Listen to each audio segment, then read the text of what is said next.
Hello viewers, I'm SB and welcome back to what may well be the final episode of A House of Many Doors. I don't know, I guess it depends on how long it takes us to bring Cromlech back to himself.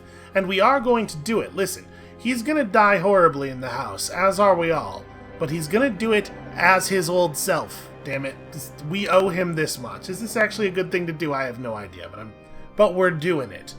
Let's show Cromlech the grandeur of Ghoulwatch. How could that possibly fail to make him appreciate the wonder of humanity? You show him the Gothic spires, the sullen ghoul-goyles, the gallows and gates, the guns so huge and old they're covered in moss. That's true, only huge things can be covered in moss. The crenellations and columns and bleak stone faces, the spectacular blanket of bright flowers that ghouls call the Gardens of the Sublime. He protests at first, but is soon staring around in childish wonder. At one point the church bells ring and he pauses, smiling. Hey, that's very encouraging. And that's it, that's the end of the encounter. Alright, well, where to next? We gotta get him back to the City of Masks and then out to Founder's Fire? Alright. You know, we are just having a hell of a time getting through to our goat man.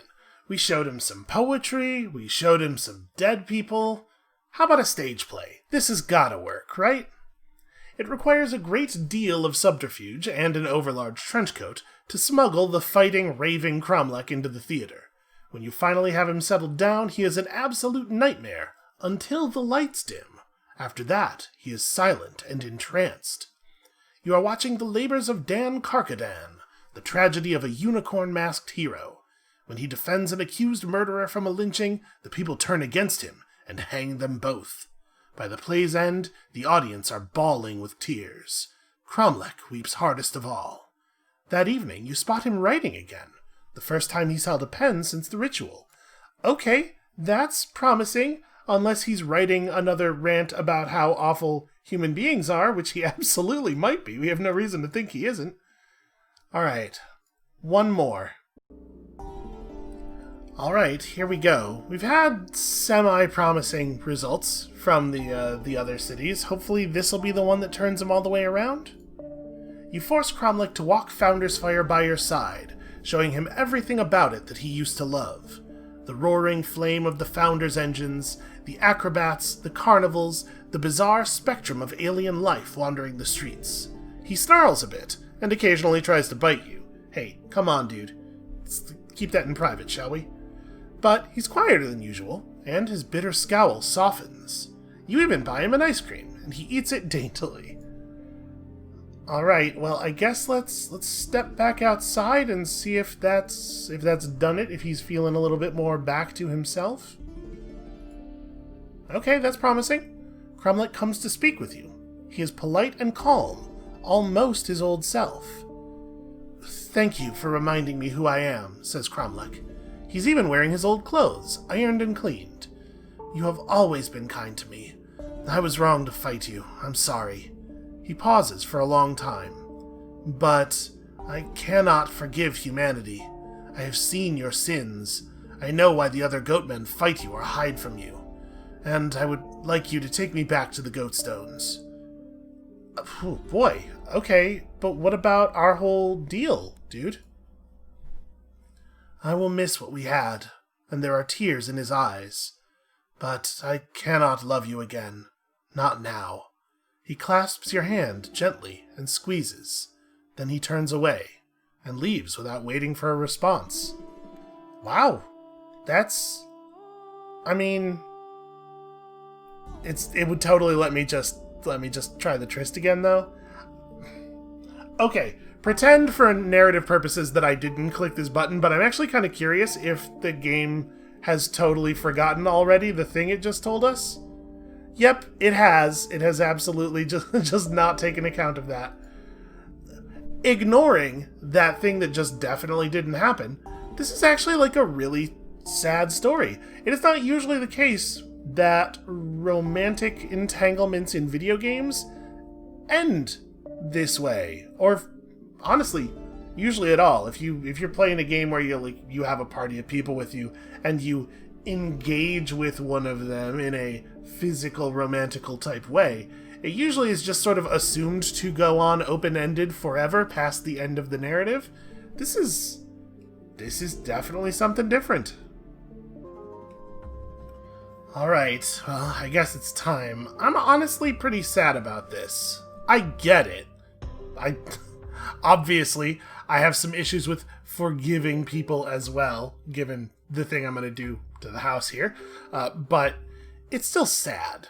Also, it did strike me on the drive over here that, like, it might not be appropriate for Cromlech to be, I can't love you because humanity, when I'm a sick tiger man, and not really like a humanity at all. But we'll let it slide. Alright, let's reintroduce Cromlech to the Goatmen. This time, the meeting goes much more smoothly. Cromlech leaves you behind. Your presence, he says, would only aggravate them. When he returns, he is smiling. The Goatmen have agreed to let me become their ambassador in the City of Keys, he says. Can you take me there? I'll need your help when it comes to persuading the bureaucrats. Oh, dude, I am not well liked in the City of Keys. No, it's fine. I mean, mechanically, there's no effect to the fact that I'm not well liked, so it's fine. He sweeps past you, but he pauses to offer you a pained smile. And then we steal one of the stones from his home. Take that, Goatmen. This is what you get for stealing my beautiful Cromlech from me. Also, do I not have... Apparently we've interacted with our pet too recently. Well, fine then. I guess back to the City of Keys for hopefully the final time, because they really do seem to want to kill me there. Alright, well, after dodging roughly 1,000 angry kinetopedes and gigantopedes, managed to wind my way back to the City of Keys, and then, take a moment and write a bunch of articles for the key details. Nobody seems to have a problem with that. It's made ourselves a fair amount of money, I guess. If the Icarian Geists showed up, we could pay them the other half of the money we owe them. I still think it's super weird that never happened. Whatever. Here we go. Take Cromlech to register as an ambassador. I'm kinda fingers crossed, hoping that something goes horribly wrong here, and he has to stay on the train. The court of the City of Keys is a knot of stately architecture, clustered around a magnificent marble fountain. Everyone from the lowest commoner to the highest noble actually knows the court by its nickname, the Fountain of Bastards. Well, that's appropriate. A diplomat from the Goatstones. The bureaucrat looks from you to Cromlech and back again, then bursts into laughter. The city has no need to improve its relations with savages. Excuse me? What did you just say? I think we're gonna threaten him. I mean, I guess... If I want this to work, and I do want to honor Cromlech's desire, we should probably lean on our spirit instead of threatening him. But I do want to threaten him. We'll get Cromlech hired. Actually, Esoterica. Ah, yes, my knowledge of the law. We'll lean on the Esoterica now. We'll threaten him quietly later. Not about anything in particular. Just threaten him. Actually, I've researched the relevant bylaws. You pull out several legal books, pointing out the various laws and bylaws. Cromlech is an official representative of the Goatstones, and since the Goatmen are a civilization of over 200 individuals, he is automatically entitled to an embassy in the City of Keys, as long as he can pay the fee. Yes, says the bureaucrat impatiently, and the fee is 2,000 guineas. Can you pay that? You know what? Yes, I absolutely can. Yeah, that'll show him I gave him a huge amount of money. That sure shows him and not me. The bureaucrat pulls Cromlech's paperwork toward him and stamps it. Very well, then. Your embassy building won't be too impressive, I'm afraid, Mr. Cromlech. Nothing like the embassies of the Principate or Ghoulwatch. But I'm sure it's good enough for a goat man. Cromlech shakes his head in quiet disgust. Yeah, I'm 100% with him. All the way, actually. Fuck humanity. You head to your embassy. The bureaucrat was right. It's none too impressive. The office is tiny, and it shares a floor with the embassy for Icicle Spine, and the empty embassy for the Empire of Thread. Well, at least it's official, says Cromlech. That's what counts when it comes to getting things done. He smiles sadly. Thank you for your help. I know that was a lot of money. So, are you leaving the crew? No, says Cromlech. I'll hire someone to take care of minor business here, and I'll stay in your crew. I can do more good while traveling. I just ask that we visit back here occasionally and check in. We can make this work, he promises. It'll take a lot of work, but we can heal the rift between humans and goatmen. He hesitates, then shakes your hand. Well, that's just super fucking awkward. I mean, it all doesn't really matter, because Cromlech knows as well as anyone that we're about to burn the world down. But I guess it's good for him to have goals? No, it doesn't matter at all. It really is hard for any of the text of the quests to really make a lot of sense, especially if you're establishing an ongoing thing, given what we're about to go do, I suppose. Cromlech rushed here as soon as you arrived in the city, and he's now busy giving orders to his aides, a mix of enthusiastic, well-intentioned activists and dead-eyed old bureaucrats who've been exiled here as a punishment. Yeah, it's like Parks and Rec. When he can spare a moment, he gushes to you about the developments in his mission to improve goatman-human relations. The goatmen accepted an ambassador without flaying him, and the city has agreed to classify goatmen as something other than miscellaneous livestock. It is very sad that I agree that sounds like progress. And in a hushed voice, he also tells you about other whispers he's heard during his time at the fountain. The courts are a hotbed of dark histories, sordid cover-ups, and assorted scandals. But before he can say more, he's distracted. Apparently the goatmen have slaughtered another group of merchants, and Cromlech must immediately deal with the political fallout. Well, good for him. Ish. Good-ish for him. Listen, I'm glad that he's at least coming with us to the end of the world. I would have been really, really sad if we had lost him. So, speaking of going with us to the end of the world, I guess it's about time, right?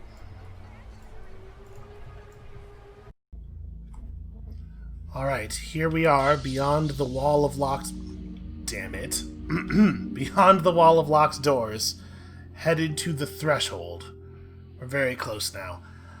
This has not been an exhaustive series. Obviously, there are locked places we never got to. There are plot lines we never completed. Hell, there's probably a bunch of plot lines we never saw. We didn't spend very much time in the Chimeric Empire, for one thing. But it's getting a little weird down here, huh? And apparently the philosophy engine got in a fight with Dr. Delgado again. Was it like this before, when we were down here? Huh. But hopefully people aren't too upset by that. It feels like this is where the narrative momentum is taking us. To me, it feels like if we wandered off and did other stuff, it would feel very artificial and gamey at this point. And you always have to accept some amount of that when you're, playing a video game. But I think it makes sense for us to push toward the conclusion of this story at this point. Alright, Threshold. Might once have been a city. Beyond lies the bleeding scar in reality, and Scorthidian. Let's have a final word with the crew. Augustus stands to attention, his mustache bristling. The old war instincts never go away, he says gruffly. All this business is far over my head, but I know when a battle is coming. This is the right thing to do, says Cromlech. The ancient crimes repeat themselves again and again, and in the repetition grow ever more atrocious. At last we can bring this pitiable cycle to an end. Okay, I kind of like that. That ties his ancient crimes thing up in the... This is a good way of cinching his plotline into the thing we're doing. Thaddeus smiles weakly. I will do as you do, he says. You've always been right before. I trust you to make the right choice. That makes me feel a little bad. So much knowledge will be lost when the house is destroyed, says Penpusher. I wish you would reconsider.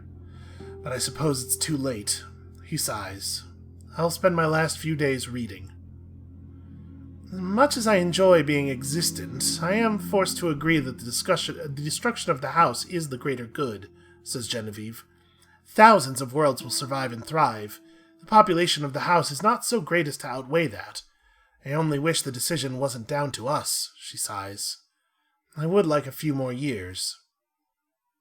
Ashen grins when you enter her Spartan quarters. When Scorthidian is dead, the house will collapse in on itself, but the orchard will be unharmed forever and ever. My crime will never be repeated. A happy sigh. You've never seen her before look genuinely content. She grabs a knife from her bedside drawer and starts to pick her toenails. Yeah, I've killed a few gods in my time. Never one as powerful as Scorthidian, mind you, but we can do it, or we'll die trying. And come back and back and back until we win, and it's all finally over. I've destroyed 1,000 civilizations, says the plague languidly. What's one more? You can't do this, protests Dr. Delgado, unsmiling for once. Please, listen to reason. Okay, buddy, I don't know when this turnaround happened, but we are past the point of reason, my friend. Alright, Morbizar has something to say to us. Oh dear. As you stare into the mirror, preparing yourself for the ordeal ahead, your reflection swims. Your face becomes a clock. The other sanctioned gods have finally realized what we are attempting, says Morbizar. His and her voice is distant, so quiet you can barely hear. I'm holding them back as best I can. Be quick, SB. You don't have much time. I believe in you. Alright, they reset our hull insanity. That's certainly interesting. And then we have a million Divine Reproach with 6 gods. Yep, this is bad. Unlock the door and head south. You slide the threshold key into the door. It rumbles open. A rush of ancient, long-trapped air makes your entire kinetipede stagger. Strange glimmers in the darkness beyond. Shimmering energy plays across the ceiling. And south. We must go south. and the train immediately crashes. Okay. Do we know? Not much. And it turns out, in fact, we must go south. Who would have thought? By the way, in case you were curious, I did check. The game still allows us our trysts with Cromlech, even though that should... By all of the narrative text, that relationship is over. That's a little disappointing. I really feel like they should have caught that. Alright, well, it looks like it's a pretty short run. So that's concerning. That's a small problem. Scorthidian, the oldest and most primal of gods. Bleak, vast, terrified. It has no mouth to open and no tongue with which to speak, but its words graffiti your brain. Are you Morbizar's work? Its voice is the crack of broken stone. You overestimate yourself, mortal. Okay, and then we just initiate combat with the God Mountain. Okay, this is pretty cool. Well... 3,000 hull. My suspicion is that we're going to find that boarding is ineffective. Let's shoot a... You know what? I'm going to try it, though. I will say this. I can't imagine any weapon that would be more effective than hurling Ashen at this thing, right? I am allowed to do it. Alright, Ashen and the Golem are both going. Just right in the eye. Okay, it didn't like that. Oh. Can I... Okay, no, I was not allowed to issue orders during that time. We just had to let that happen. So it did break one of the guns. Feels like we're maybe not going to be successful here, based on what we're seeing so far. I'm just going to launch all of the remaining guards. This is how we've solved all of our combat problems so far. And then apparently I'm allowed to shoot at it as well. All the guns are primed. That only took one action for some reason. Yeah, I'm not really sure what's going on there. Here we go. Vanch, get over here and try to doctor some people? Sorry, the plague. Get over here and try to doctor some people?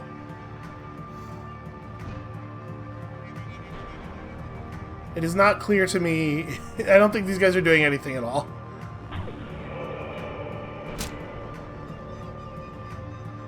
Okay, well that seemed less painful. I mean, can I... No, I cannot give Ashen a move order. And we can shoot at you. No, we cannot shoot at you. Well, I mean, there we go. Can I give you guys movement orders? Yeah. We can just walk around on the side of the mountain. Well, at least they'll survive when it tears the train to shreds. Yeah, I mean, we're not going to get anywhere near taking this thing down. I'm assuming that this is from a gameplay perspective, this is one of those intended failure things.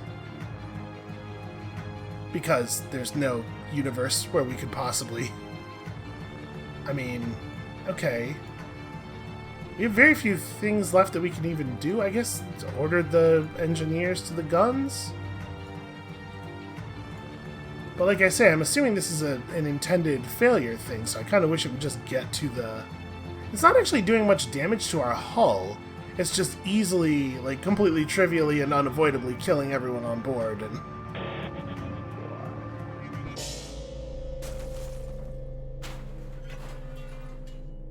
Okay. Now the camera is in a place where there is no train, and... Stuff is breaking. Stuff is breaking a small amount. I guess not a huge surprise. The brief sound of bells and laughter, very distant. When they die away, it is as if they had never been.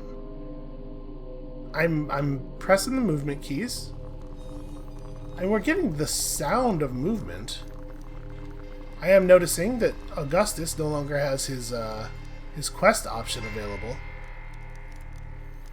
Some people were injured in the thing, and this, I'm holding forward, I'm trying to steer back and forth. It feels like this is maybe not exactly the way that this is supposed to be going. Real hard to tell, though, unfortunately. The game is so broken that it's hard to know when it's just being broken and when it's... Okay, map? So it says we're to the east of Scorthidian. That seems wrong. Well, okay. I guess maybe I'm gonna go... I'm gonna do some Googling? Such strange noises inside your head lately. Yup.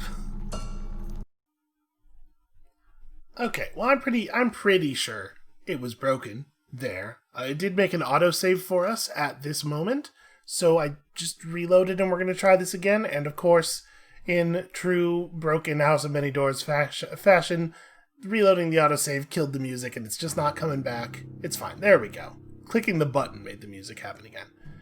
Well, it sure seems like you're, like I said, there's no way you're getting through 3,000 hull here, right? So it sure seems like you're intended to lose this fight. You can board, but boarding doesn't do anything, so...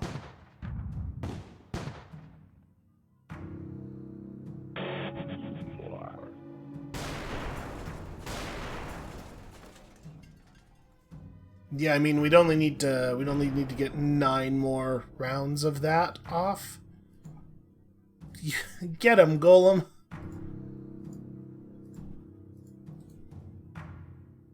Right in the eye.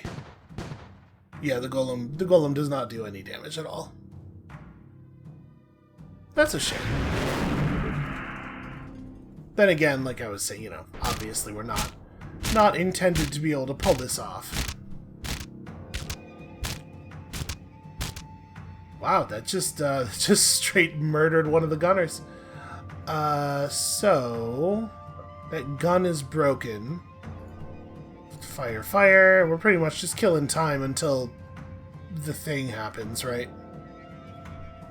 You guys go and repair the gun, I guess. They might actually get that finished. I'm hoping it's not just gonna teleport us out of reality again here.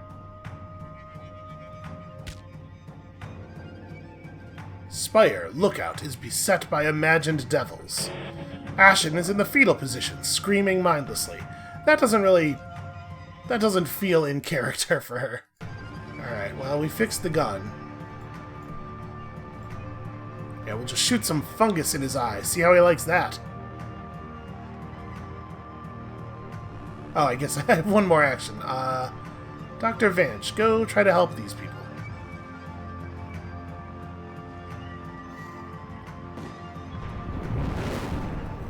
I think he restored some health. Yeah, the fact that one of our weapons is only one use and one of our weapons just does sanity damage, or pretty much just sanity damage, is a real bummer.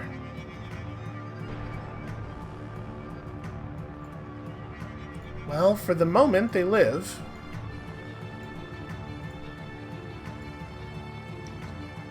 It's like very crummy that we don't have the option of using our primary strategy in this battle. To be perfectly honest with you, I don't know what... I guess get closer? Oh no, sorry, I was looking at this thing and thinking, wow, we got really far away from him. We're as close as can be. I mean, we want the accuracy, right? I assume he is perfectly accurate no matter what, on account of he's a god. So probably being super close to him isn't detrimental.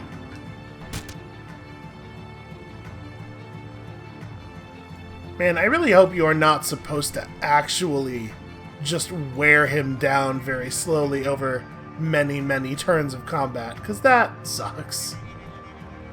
Somebody go fix the engine, I guess? It worries me that I aimed all the weapons, but some of them didn't spend actions. Also, we just missed the God Mountain with one of the guns. Seems like it should not be possible. Looks like our doctor has been removed from, oh, that's gonna kill pretty much everybody else. Ashen's standing strong.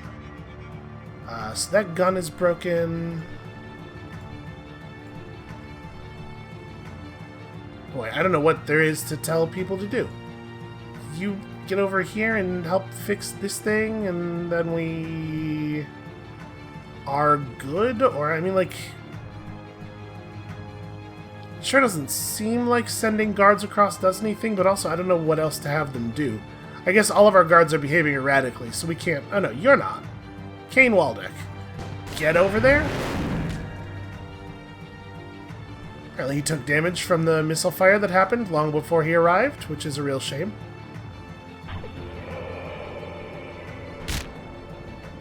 Weirdly, it's way safer up on top of the Scorthidian. There we go. Scorthidian endures. The kinetipede buckles, metal screaming, slags of molten iron dripping from the ceiling.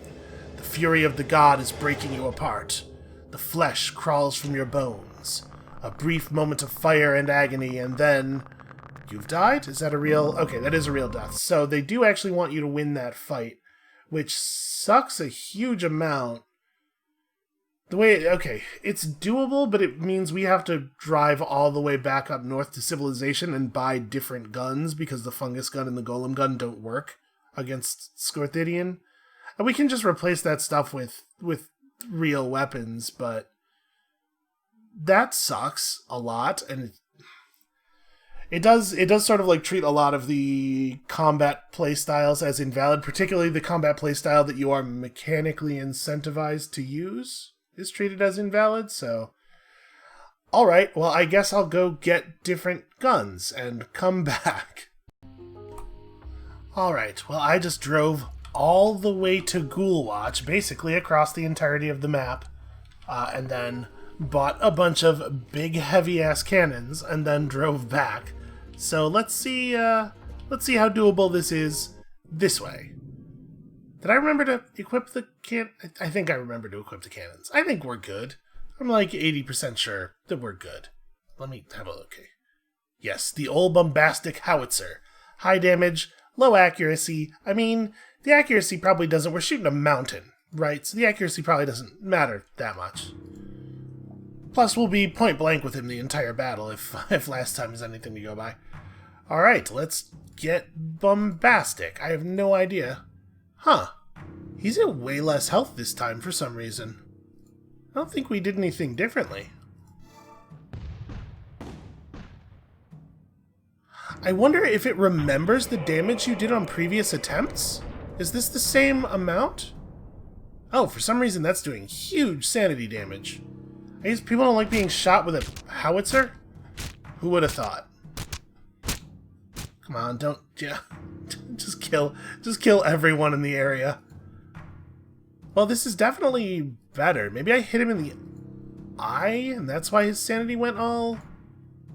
I don't know. Like, his eye is floated off of the targetable part of the body, so I'm not going to go for it here. Nope, it just broke his sanity. Yeah, I wonder if it actually is the case that it remembers the damage you dealt, and you're supposed to do this over and over again. Like, you're supposed to lose and reload back into it, and, like, narratively, the idea is that Scorthidian holds over the damage from, like, each loop of the story, and so when you reload and come back in, it's supposed to be you after another reset. I mean, maybe not. Alright, we're gonna have to repair that gun if it takes another hit. I mean, we're definitely getting damage done faster here. Wow, that's a lot of misses right there. Try to get all the guns to fire before that shot lands and potentially breaks one of the guns. Yep, that's unfortunate.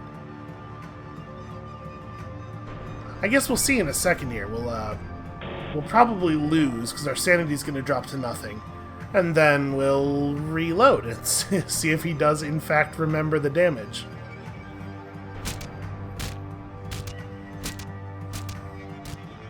Well, here we are, just, you know, smiling away. That has not killed us. Gotta walk up. Do we have engineers left? Yeah. Get up there and fix the thing.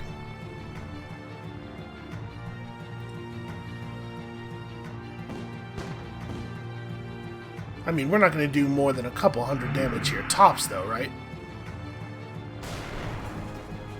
Yeah, wow. Considerably less, actually. That was like 20-something total damage.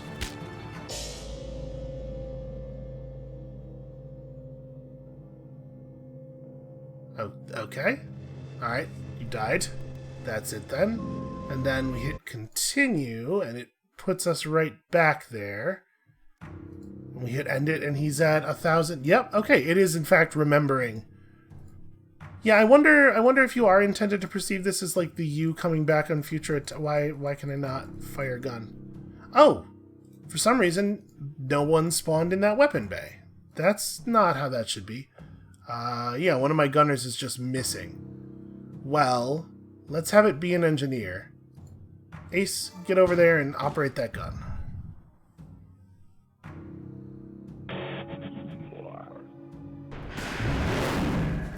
It's interesting that his sanity completely resets, but then it falls super quickly. I guess, again, like, you're coming at him after, you know, a couple thousand years of... Probably more than a couple thousand. After he's had a long time to sort of reset mentally, right?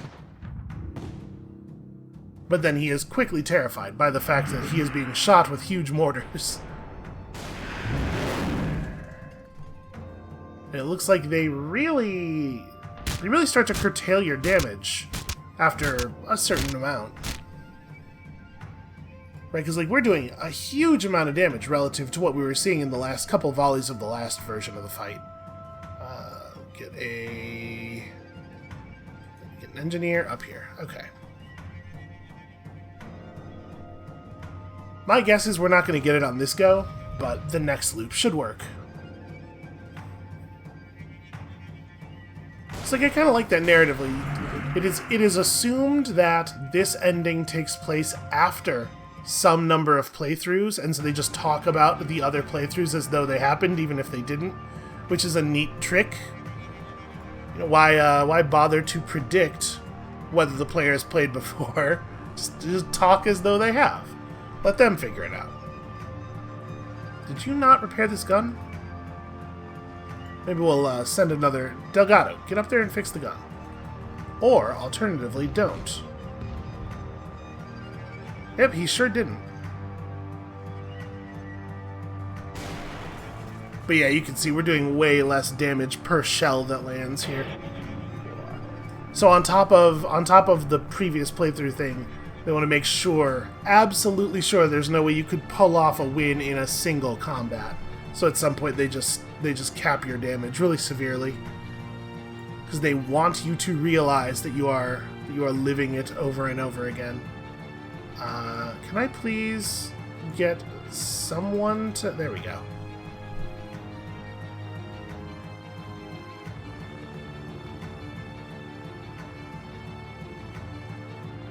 Unfortunately, we have a lot of people running around the train erratically. All kinds of screwed up behavior.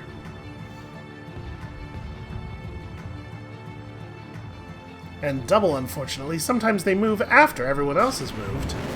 And they do so very, very, very slowly.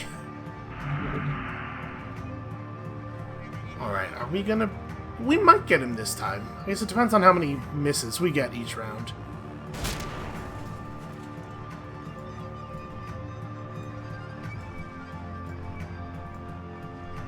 This gun is still broken.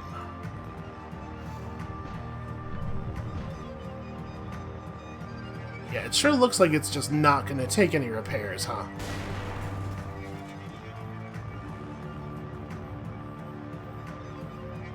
I wonder if we could just, quit out. You know, if we could surrender the battle and have it remember our progress, because it would certainly be faster than waiting for him to actually finish killing us.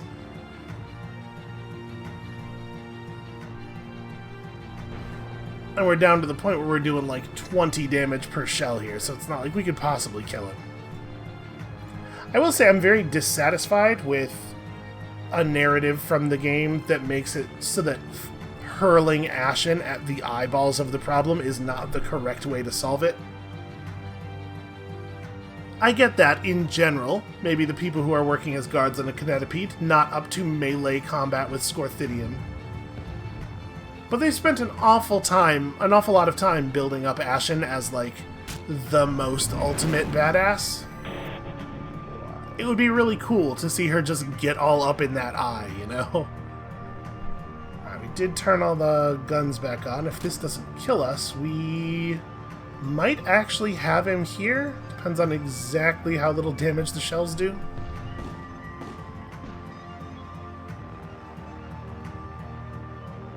Fingers crossed. Okay, that one shell did a huge amount of damage. With your final missile, the weakened god collapses in on itself. Boulder-sized chunks of scab matter rain around you. One bounces off the hull of your Kinetipede, denting it beyond recognition, snapping a half-dozen legs. That's pretty weird, because our Kinetipede is basically made of these chunks of scab matter. Well, I guess it must be falling pretty fast. Without a god to keep it in check, the edges of the tear peel back. The walls around you are unknitting, strands of stone unweaving and vanishing into the shimmering scar. A great resounding crack, the shattering of infinite stone. The house is coming apart at the seams. You order your Kinetipede into motion. Broken legs scrabble for purchase on a dissolving floor. Joints screech in protest. The wounded engine roars and lurches you into motion. You launch yourself, untethered, into the abyss. So like I was saying, this has been far from exhaustive, but this feels like the right thing to do. I mean, if you think about how hopeful our character started out, that's a long way to fall. And after everything, the governor and the factory and the Salt Cove Queen and the Hostage King and that crow thing that happened to us, and there's just, for all the monsters that we've seen and fought and created and become, I think it's time we bring this house down.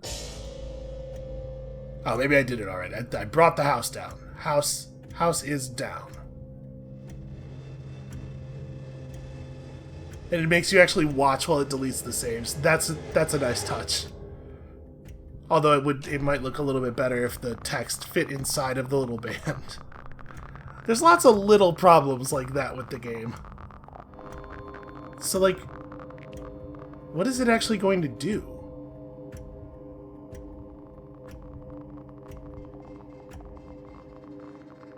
I mean, in theory, it could... A game can't make itself unplayable, like... Okay, it crashed out, of course. I'm curious what'll happen when I attempt to relaunch it here. I'm wondering if it will... Options, credits, end. Okay. It does still have a screen. I have to say, I admire the ambition of this. Given the way this worked, the fact that it lets you relaunch it and then it does still have buttons and stuff, I'm sure there's just like a file somewhere that I could delete and the game would forget. But this is still a really cool thing to do. I'm really impressed with this. Well, I think that is going to be it for us for today, and pretty much for the series. There might be one more video. If I gather my thoughts and find that I have something interesting to talk about. But on the whole, despite the level of jank that I might describe as borderline unacceptable, there's a lot of parts of the game that are kind of broken. Basically, a lot of the stuff that isn't the delivery of text could be very different than it is. I had a really good time with this. I think that the setting here, all the little bits of it, are super cool.